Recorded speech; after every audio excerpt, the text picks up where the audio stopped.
अब हामी हेर्छौँ ट्रान्सभर्सिङ सर्वे। अब ट्रान्सभर्सिङ सर्वे के छ भने साथी हो, सिरिज अफ कनेक्टेड लाइन होइन, सिरिज अफ कनेक्टेड लाइनलाई हामी के भन्छौँ, ट्रान्सभर्सिङ भन्छ होइन।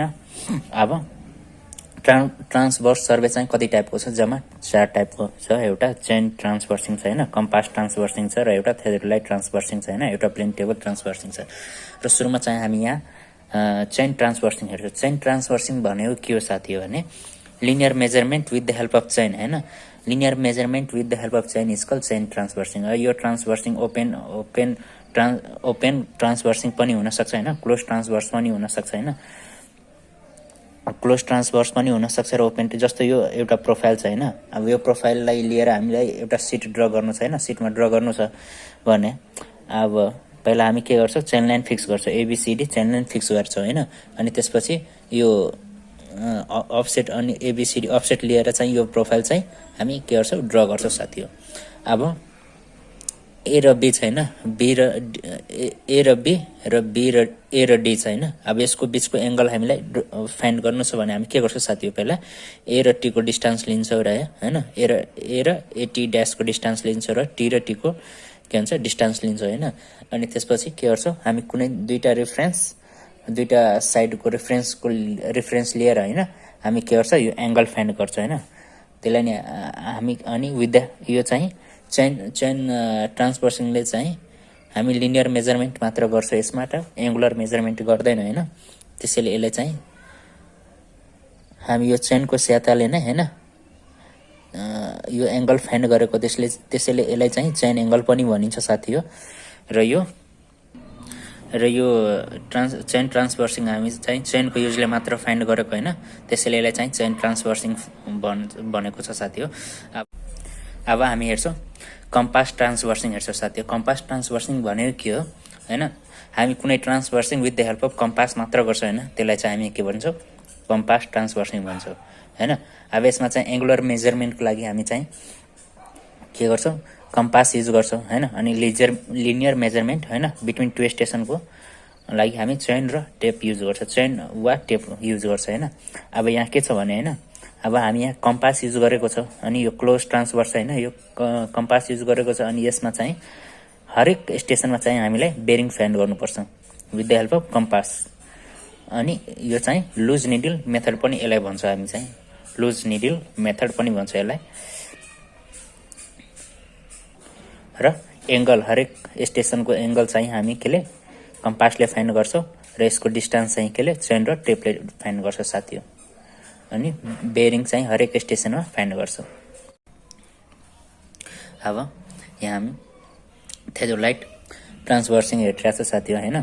थर्डमा चाहिँ थेरोलाइट ट्रान्सभर्सिङ छ। अब नामले नै थाहा पाउँछ हामी होइन, यसमा चाहिँ हामी थेरोलाइटको युज गरेको छ भनेर होइन। अब थेरोलाइट चाहिँ हामी के को लागि युज गर्छौँ, भर्टिकल र होरिजेन्टल एङ्गल फाइन्ड गर्नलाई। तर यसमा चाहिँ होइन यो प्लेनमा हामी सर्वे गरिरहेको छौँ, त्यसैले यसमा चाहिँ हामीलाई होरिजेन्टल एङ्गल मात्र फाइन्ड गर्नु छ साथी हो, भर्टिकल एङ्गल चाहिँ फाइन्ड गर्नु छैन होइन। र यसमा यो क्लोज ट्रान्सभर्स होइन, यसमा चाहिँ पहिले हामी के गर्छौँ, स्टेसन एबाट होइन यसको बेरिङ लिन्छौँ साथी हो, कम्पासको सहायताले बेरिङ लिन्छ होइन। जस्तो हामी अनि बेरिङ लिइसकेपछि यहाँ चाहिँ थेरोलाइट राख्छौँ अनि θ1 फाइन्ड गर्छौँ, यो बेरिङ लिएको यो θ बेरिङ लिन्छौँ अनि त्यसपछि θ1 फाइन्ड गर्छौँ, यहाँ थेरोलाइट राख्छौँ θ2 फाइन्ड गर्छौँ होइन, यहाँ थेरोलाइट राख्छौँ θ3 फाइन्ड गर्छौँ र यहाँ थेरोलाइट राख्छौँ θ4 फाइन्ड गर्छौँ होइन। अब हामीलाई यो थेरोलाइट ट्रान्सभर्सिङमा होइन यस्तो थेरोलाइट लिनुपर्छ साथी हो जुन चाहिँ बेरिङ पनि फाइन्ड गरोस् होइन। त्यसमा चाहिँ बेरिङ फाइन्ड गर्ने पनि सिस्टम हुन्छ, त्यो चाहिँ थेरोलाइट हामी युज गर्छौँ। र यसमा चाहिँ यो पोइन्टदेखि यो पोइन्टको हामी डिस्टेन्स चाहिँ चेन र टेपको सहायताले चाहिँ मेजर गर्छौँ साथी हो। र यहाँ चाहिँ होइन यो चाहिँ यसलाई चाहिँ थेरोलाइट ट्रान्सभर्सिङलाई हामी चाहिँ होइन also called fast needle method होइन, यसलाई चाहिँ हामी फास्ट निडल मेथड पनि भन्छौँ होइन। And at first station is measured होइन, स्टेसन बेरिङ इज मेजर्ड, मैले तपाईँले भनेको होइन। फर्स्ट ए टु बीदेखि हामीलाई के गर्नुपर्छ, ए र बीको चाहिँ पहिला बेरिङ लिनुपर्छ होइन, θ निकाल्नुपर्छ। अनि at every station included angle is measured by theodolite. अनि त्यो सब स्टेसनमा चाहिँ होइन थेरोलाइट राखेर चाहिँ हामी के गर्छौँ एङ्गल मेजर गर्छौँ साथी हो। अब यहाँ हामी हेर्छौँ प्लेन टेबल ट्रान्सभर्सिङ होइन। प्लेन टेबल ट्रान्सभर्सिङ भन्ने के हो साथी भने अब प्लेन टेबलको सहायताले होइन हामी के गर्छौँ ट्रान्सभर्सिङ फाइन्ड गर्छौँ होइन। ट्रान्सफर यो अब पहिला हामी के गर्छौँ स्टेसन ए फिक्स गर्छ होइन। स्टेसन ए फिक्स गरेपछि होइन अब यहाँ यु फर्कको सहायताले होइन यु फर्क वा प्लम्बिङ फर्क पनि भन्छ हामी त्यसलाई होइन। त्यसको सहायताले हामी पोइन्ट ए चाहिँ लोकेट गर्छौँ केमा सिटमा लोकेट गर्छ होइन। अब सिटमा लोकेट गरेपछि यहाँ पोइन्ट एबाट होइन पोइन्ट एबाट चाहिँ हामी कहाँ पोइन्ट बीमा साइटिङ गर्छ साथी हो होइन। के को कारणले के को सहायताले एलिडाइडको सहायताले यहाँ चाहिँ रेन्जिङ रड लिएर एकजना उभिएको हुन्छ होइन अनि त्यसले चाहिँ साइट गर्छौँ अनि यहाँदेखि यहाँको डिस्टेन्स मेजर गर्छौँ साथी हो होइन।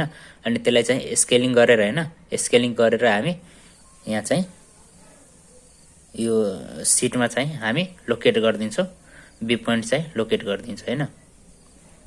अब सिटमा चाहिँ यहाँ बी पोइन्ट हामी स्केलिङ गरेर बी पोइन्ट चाहिँ लोकेट गर्छौँ साथी हो। यहाँ मैले देखाएको यहाँ बी पोइन्ट चाहिँ लोकेट गर्छौँ होइन। अनि यहाँ बी पोइन्ट लोकेट गरेपछि अब ठ्याक्क यो प्लेन टेबललाई उठाएर होइन यो ठ्याक्क यो केमा राख्नुपर्छ यो बी पोइन्टमा राख्नुपर्छ होइन जहाँ हामी साइटिङ गरेको थियो होइन। बी पोइन्टमा राख्यो ठ्याक्क यो क्यापिटल यो बी पोइन्टमा राख्ने होइन। अनि यो बी चाहिँ स्मल बी पनि ठ्याक्क यहाँ कोइन्साइड हुनु पर्यो ठ्याक्क यही पोइन्टमा चाहिँ कोइन्साइड हुनु पर्यो त्यसरी राख्नु पर्यो साथी हो। अब यो स्मल बी लियो थियो नि यो स्मल बी चाहिँ यही पोइन्टमा ठ्याक्क बी क्यापिटल बीको पोइन्टमा चाहिँ कोइन्साइड हुनु पर्यो त्यसरी नै टेबल हामीले त्यहाँ मिलाउनु पर्यो होइन साथी।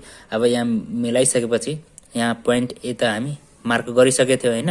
अब पोइन्ट बी यहाँ राख्यो अब यो पोइन्ट बीबाट फेरि हामी के गर्छौँ साथी हो यो स्टेसन सीलाई लोकेट गर्छ होइन। स्टेसन सीलाई चाहिँ एलिडाइडको सहायताले चाहिँ लोकेट गर्छौँ अब अनि त्यसपछि मेजरमेन्ट गर्छौँ चेन र वा टेपको सहायताले चाहिँ मेजरमेन्ट लिन्छौँ अनि फेरि चाहिँ स्केल यहाँ स्केलिङ गरिदिन्छ होइन। स्केलिङ अब त्यसको ग्राउन्डको होइन जति मेजरमेन्ट छ त्यो चाहिँ स्केलिङ गरेर हामी सिटमा चाहिँ ड्र गरिदिन्छौँ। अब फेरि यो सी पोइन्ट चाहिँ ठ्याक्क हामी के गर्छौँ यो ड्यास चाहिँ साथी अब यो सी पोइन्ट चाहिँ ठ्याक्क हामी यो सी पोइन्ट छैन ठ्याक्क यो चाहिँ यो पोइन्टमा आएर हामी इन्टरसेक्ट गर्छौँ होइन। क्यापिटल सीमा ठ्याक्क आएर इन्टरसेक्ट गरिदिन्छौँ प्लेन टेबललाई राख्छौँ होइन। अनि फेरि यो प्लेन टेबलले अब यो बी साइटिङ पनि भेटिसक्यो हामीले ए साइटिङ पनि ए पोइन्ट पनि भेटिसक्यो। अब यो सीबाट ठ्याक्क हामी के गर्छौँ साथी हो डी पोइन्टमा इन्टरसेक्ट गर्छौँ। इन्टरसेक्ट गरेपछि होइन एलिडाइडको सहायताले हामी अब त्यसपछि मेजरमेन्ट गर्छ यसलाई होइन। स्केल र टेपको सहायताले हामी मेजरमेन्ट गर्छौँ डिस्टेन्सलाई अनि त्यसपछि स्केलिङ गरेर होइन फेरि सिटमा चाहिँ डी पोइन्ट लोकेट गर्छौँ। अब यो पोइन्ट फेरि यो डी चाहिँ होइन यहाँ ठ्याक्क यो क्यापिटल डीको पोइन्टमा चाहिँ के गर्छौँ लोकेट गर्छौँ होइन। स्मल डी हो क्यापिटल डीको पोइन्टमा लोकेट गर्छौँ। अब यहाँबाट फेरि हामी के गर्छौँ साथी हो यहाँबाट अब यस्तै अगाडि नाप्नु पर्यो होइन अगाडि त्यो जान्छ नभए होइन हामीलाई।